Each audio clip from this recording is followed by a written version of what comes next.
Respecto a la primera pregunta de qué es el indigenismo en la literatura peruana, pues el indigenismo viene a ser un movimiento literario que surge a mediados del siglo XIX en la ciudad de Europa. Sin embargo, tiene que llegar o llega en el siglo XX a Latinoamérica y al Perú. Este movimiento literario más que todo va a estar interesado en la comunidad indígena, interesado en sus relaciones sociales, políticas y culturales. En la pregunta nos mencionan si existe o no alguna relación o si hay diferencia entre el indianismo y el indigenismo. Respecto a ello, podemos decir que estos vienen de dos mundos completamente distintos. Sin embargo, que siguen un mismo objetivo, ¿no? Que es la figura del indígena americano latino. Por su parte, el indianismo nos presenta una mirada muy idealizada, que incluso mantiene conceptos dirigidos al romanticismo, ¿no? ¿Y ello a qué se debe? Pues ello se debe quizás al pensamiento que existía en el siglo XIX, ¿no? De que la literatura hispanoamericana debería de seguir la teoría del buen salvaje. Esta teoría, ¿por qué? Pues mencionaban que la literatura, tanto poética o en prosa, debe llevarse con un fin, y este fin era no generar conflictos entre razas o clases sociales. Es por ello que dentro de las características del indianismo vemos que a los personajes los presentan idealizados y muy sentimentales, ¿no? Es por ello que en ellos no vamos a encontrar ni vamos a evidenciar aquella actitud reivindicadora que el indio busca, ¿no? Una reivindicación social. Pero por su parte, el indigenismo nos muestra todo lo contrario. El indigenismo o muestra una visión más naturalista, que incluso va más allá del realismo, ¿no? Es la favorita en Hispanoamérica. ¿Por qué? Porque esta es la que presenta la imagen o la realidad tal cual es. Incluso cuando llega a Hispanoamérica es más aceptada que el realismo que del siglo XIX o incluso que el realismo mágico, ¿no? ¿Y ello a qué se debe? Ya lo mencioné, a la imagen naturalista, a la imagen real, a la imagen tal cual es, del cómo se vive aquellos maltratos, ¿no? En las clases sociales, en la clase baja, en los esclavos, en los mestizos, ¿no? Y esto, pues, lo vamos a, o mejor dicho, se va a evidenciar más que todo en aquellas obras que muestran esa actitud o ese acto de reivindicación, donde el indio trata de reivindicarse, ¿no? Esto, pues, los representantes del indigenismo tenemos, bueno, voy a mencionar a dos, que son Ciro Alegría y María Arguedas. Ciro Alegría, que presenta al indígena al igual que un personaje blanco, ¿no? Que siente, que es sentimental, que incluso puede llegar a enamorarse, ¿no? Y aquí un personaje más importante que es José María Arguedas, que muestra al indio en mucho más a profundidad, muestra un indígena más humanizado, incluso entra a su psicología, nos hace pensar de cómo estos también pueden cambiar de actitudes, de cómo estos sufren, de cómo estos quizás el mestizo, cómo se encuentra en dos mundos antagónicos, que viene a ser el mundo de los blancos, el mundo de los indios y así. Eso viene a ser una pequeña explicación respecto a la pregunta número uno. Ahora vamos a pasar a responder la siguiente pregunta. ¿Cómo se representa la figura del indio en la narrativa indigenista peruana? Bien, conocemos algunos aspectos clave. De ello partimos que se representa de una manera auténtica y compleja. Se reivindica al indio por su contribución en la diversidad cultural y en su propia identidad.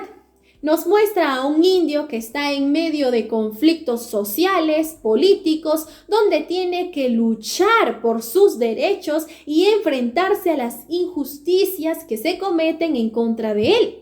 También dentro de la narrativa indigenista se reconoce la diversidad cultural que existe, es decir, no lo generaliza, sino trata de ser más específica. También cabe recalcar que busca respetar y admirar las tradiciones, las costumbres, los idiomas y sobre todo busca valorar la propia forma de vida que tiene el indio. Empezamos por uno de los iniciadores de la narrativa indigenista, Enrique López Albújar, quien desde su propia perspectiva nos habla de un indio bruto, un indio salvaje. Con respecto a la familia, Albújar nos dice que el indio le da más valor, más preferencia a su yunta, a sus carneros, que a su propia esposa e hijos. Nos dice que si se le llegara a morir un hijo, el indio celebraría durante una semana, pero si se le llega a morir una vaca, el indio lloraría por un mes y se lamentaría durante un año. También nos menciona que el indio no se casa por amor, sino se casa por cálculo, que cuando éste recibe la bendición del cura y ve que la mujer es buena, cumple con sus expectativas, satisface sus necesidades, este va a decir que ha realizado un buen negocio. Pero ¿qué pasa si se da lo contrario y la mujer resulta ser mala? Pues el indio va a tener que encaminar a esta mujer haciendo uso de la violencia. Aquí Albújar nos dice, el indio va a tener que educar a punta de puñetazos a esta mujer y darle la sabiduría que la coca no le otorgó. También nos menciona que con respecto al indio, uno no debe confiarse de él, que el indio es un ser en el cual no debemos confiar, que siempre debemos estar al tanto a sus movimientos, que este indio te besa la mano y después te la puede morder. Nos dice también que este indio cuando roba, sonríe, se convierte en un zorro astuto que va a buscar no ser descubierto. Otro punto que nos menciona es que el indio es una persona que posee una fortaleza física natural y que incluso este indio es hábil, pero que no se muestra cómo es ni muestra lo que piensa. Nosotros pensamos que el indio es un ser débil, un ser indefenso, pero que en el fondo tiene su propia fortaleza. Y finalmente Albújar dice, bueno, el indio es como es porque se ha mimetizado a su entorno y su entorno representa un peligro, pero que en el fondo el indio es solo un ser, un personaje, un agricultor, es un hombre pacífico, es un hombre pastoril, que en sus canciones, en sus danzas, muestra estas actitudes. Bien, ahora pasamos de un indio salvaje, de un indio bruto, pasamos ahora a un indio más humanizado, un indio que tiene sentimientos, tiene sus propias emociones, sus propias pasiones, sus propios deseos. Podemos mencionar a Ciro Alegría Bazán, con sus obras La serpiente de oro y El mundo es ancho y ajeno. Ciro Alegría Bazán, en su obra El mundo es ancho y ajeno, nos muestra a dos personajes, Rosendo Maqui y el hacendado Álvaro Amenábar. Busca apropiarse de los territorios de la población de Rumi de manera ilegal, de manera injusta. Mientras tanto, Rosendo Maqui, que viene representando al indio, pues va a defender junto a su población, va a defender sus territorios. Sin embargo, estos se ven vencidos al final, ya que Álvaro Amenábar termina apropiándose de los territorios de Rosendo Maqui y su población. Entonces, ¿qué hace esta población? Pues dice, no vamos a suplicar, no vamos a arrodillarnos frente a esta clase dominante, sino que nos vamos a ir y se logran ir de sus territorios, se van a otros lados para volver a fundar una nueva población donde sus sentimientos, sus emociones prevalezcan. Es aquí donde este hacendado o esta clase dominante se va a sentir humillada porque los indios no se están arrodillando o no se muestran suplicantes frente a él, sino que decidieron decidieron dejarlo todo e irse. Entonces aquí se muestra cómo la población indígena ya tiene estas emociones, estos sentimientos que lo llevan a luchar, que lo llevan a sentirse valorados o que se sienten ellos que pueden seguir viviendo en libertad sin necesidad de estar en opresión. Bien, ahora tenemos a ese indio con una personalidad más humanizada, con sentimientos, pero pasamos ahora al aspecto psicológico que tiene el indio. Tenemos aquí entonces a otro de los máximos exponentes de la narrativa indigenista peruana, José María Arguedas, quien nos da una noción del indio como aquel personaje que sufre, como aquel personaje oprimido que es marginado, golpeado y maltratado. Arguedas nos dice que este indio sufre todos esos maltratos, pero que se mantiene en pie, que este aguanta todos estos maltratos y está ahí presente. Arguedas tiene dos obras importantes como Agua y los ríos profundos. Nos menciona aquí desde su propia experiencia, desde la niñez, cómo ha evidenciado la violencia que sufre el indio, cómo ha sido oprimido y ha tenido que vivir bajo todo ese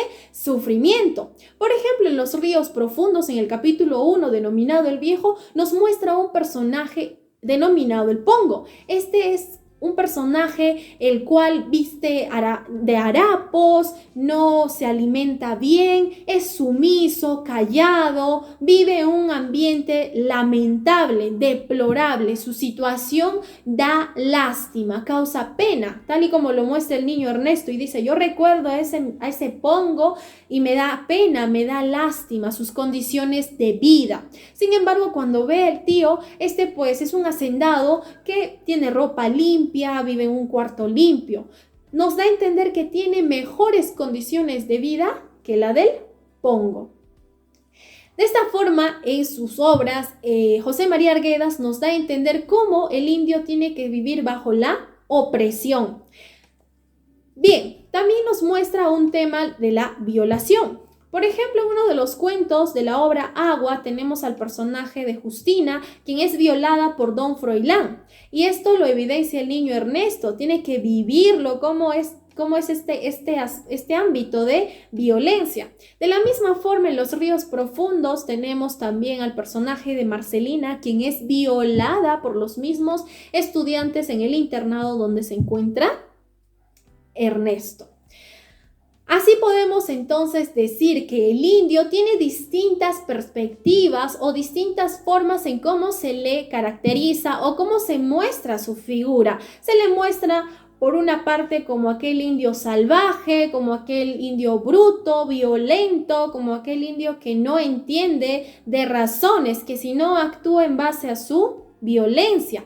Luego tenemos al indio que tiene sus sentimientos, también tiene sus emociones, que esas emociones lo hacen vivir, hacen que luche, hacen que este indio también valore lo que está sintiendo, lo que quiere este indio y en base a ello actúe. Y también tenemos aquel indio oprimido, aquel indio que sufre, aquel indio que es maltratado y golpeado. Ahora, a todo esto, en la narrativa indigenista peruana no solo nos adentramos en lo que vendría a ser cómo es tratado el indio o cómo éste se siente, sino también cómo se valora lo que viene a ser sus tradiciones, costumbres que éste posee. Por ejemplo, cuando nosotros hacemos mención de uno de los pasajes en la cual Albujar nos dice que el indio celebra la muerte de un hijo, nos dice que el indio ríe, canta, bebe, baila y está charchando durante una semana. Y el término de charchar pues viene a ser una actividad que realizan de manera común los indios, donde estos pues se sienten, digamos, libres de hacerlo. Entonces aquí Albujar está incluyendo una costumbre que tiene el indio. Nos está dando a entender cómo estos viven también en base a sus tradiciones y sus costumbres. De la misma forma tenemos en Arguedas, donde Arguedas nos menciona ciertas actividades que también tienen los indios, tales como su idioma. En Arguedas, en su obra, encontramos varios pasajes donde hay algunas palabras que están escritas en quechua, o las canciones que él muestra también son transcritas al quechua. Entonces aquí estamos viendo que no se margina lo que viene a ser la característica o la figura del indio, sino también que busca respetar y admirar. Es decir, en mis obras yo plasmo cómo se siente el indio o cómo lleva la vida del indio o cómo se comporta, pero también lo hago a través de sus propias tradiciones, costumbres e idioma que tiene el indio. Entonces aquí nos dan una idea que también hay respeto y admiración, y que a través de la narrativa indigenista se busca expresar la voz del indio en sus luchas y sus propias experiencias. Ahora pasamos a la siguiente pregunta. Bien, prosiguiendo con la pregunta acerca de los tópicos comunes que se ven en la narrativa indigenista, en este caso, pues primeramente podemos apreciarlo acerca de lo que primeramente se refiere a los tópicos comunes. Bueno, los tópicos, pues obviamente sabemos que son los elementos semánticos que maneja una narrativa, pues tanto poética como literaria, ¿no? En este caso, pues se refiere a los contextos más relativos que se manejan este tipo de obras, ¿no? Por ejemplo, hay tópicos, por ejemplo, del amor, de la muerte, los cuales pues, son recurrentes en obras occidentales, pero a diferencia de las obras obviamente indígenas, las cuales pues manejan otro tipo de contextos, ¿no? Otro tipo de temas, y los cuales pues pueden ser ya sea la violencia, las clases sociales, los cuales vamos a ver más adelante, ¿no? Estos son muy recurrentes en varias obras representadas por algunos escritores, ¿no? Por ejemplo, José María Arguedas, Ciro Alegría, los cuales, pues, obviamente muestran este tipo de temas, ¿no? Los cuales, pues, primeramente podemos ver al exotismo, ¿no? El exotismo es, pues, la manera en la cual, pues, las demás personas, cuales van a leer este tipo de obras, ven al indígena. Primeramente, se vio al personaje indígena como un personaje muy exótico, ya que pues tenía diferentes costumbres, diferentes maneras de vivir, los cuales pues, lo diferenciaban en otras lecturas, ¿no? Esto podemos verlo evidenciado en la obra pues, de Los ríos profundos. En esta obra pues, nos presenta las maneras en las que viven, ¿no? Sus preferencias en los bailes, la comida que les gusta preparar, las cuales pues, son muy, muy interesantes para algunas personas, algunos lectores de otros países. Bueno, con el siguiente tópico acerca de la violencia, acá podemos tomar como ejemplo uno de los principales temas que aborda este tópico de la violencia, ya que pues principalmente se da por la oligarquía, o también se puede decir que es por medio de que pues las clases sociales siempre van a tener poder. Bueno, las clases sociales, las principales clases sociales, por ejemplo los hacendados, van a tener todo el poder sobre el pueblo.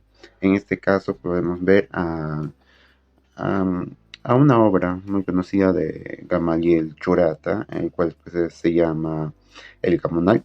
En esta obra se nos narra la historia pues de una familia indígena, la cual pues lo que más va a resaltar también es la mujer. Se llama esto Encarnita.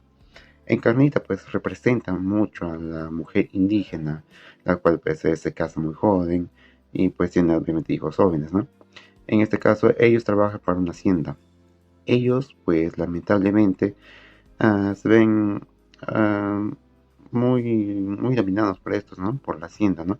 En este caso, pues el marido, como siempre, tiene que ir a trabajar a las haciendas, bueno, a la hacienda, la mujer pues se queda sola, en la cual pues es realmente, bueno, pues, es muy abusada por el mayordomo, muy abusada sexualmente, ¿no?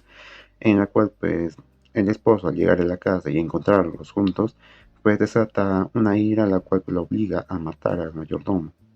Y en este caso también ah, desata toda su ira también contra los hacendados. Al final de esta obra se nos narra el gran conflicto que se armó, y pues la gran matanza que se llevó a cabo contra los hacendados y también contra los que se rebelaron.